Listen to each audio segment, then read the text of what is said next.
বৃহস্পতিবার যুদ্ধবিরতি চুক্তি লঙ্ঘন করে লেবাননের বেকা উপত্যকায় একাধিক হামলা চালায় ইসরায়েল। দক্ষিণাঞ্চল ও তায়ার জেলা লক্ষ্য করে ১৫ দফায় নিক্ষেপ করে রকেট ও ড্রোন। এতে বেশ কয়েকজন আহত হওয়ার পাশাপাশি ক্ষতিগ্রস্ত হয়েছে ঘরবাড়ি, খামারসহ বিভিন্ন অবকাঠামো।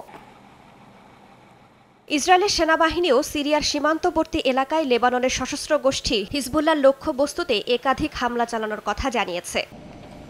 আল জাজিরা ও একাধিক বার্তা সংস্থার প্রতিবেদন অনুযায়ী গত নভেম্বরে হিজবুল্লাহ ও ইসরায়েলের মধ্যে যুদ্ধবিরতি চুক্তি কার্যকর হয়। প্রায় ২ মাসে নেতানিয়াহু বাহিনী কমপক্ষে ৮২৩ বার যুদ্ধবিরতি চুক্তি লঙ্ঘন করেছে। চুক্তি অনুযায়ী লেবানন থেকে ইসরায়েলি সেনা প্রত্যাহারের শেষ সময় ছিল ২৬ জানুয়ারি। এটি বাস্তবায়ন না হলেও যুদ্ধবিরতির সময় বাড়ানো হয়েছে ১৮ ফেব্রুয়ারি পর্যন্ত।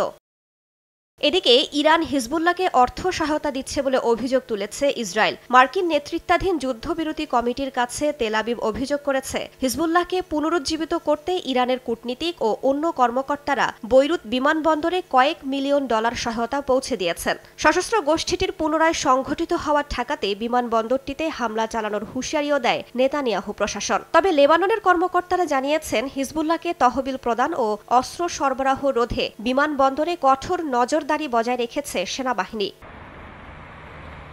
ইসরায়েল অভিযোগ তুললেও হিজবুল্লাহকে তহবিল দেওয়ার বিষয়ে এখনও মন্তব্য করেনি ইরান। রাইসা জান্নাত, সময় সংবাদ।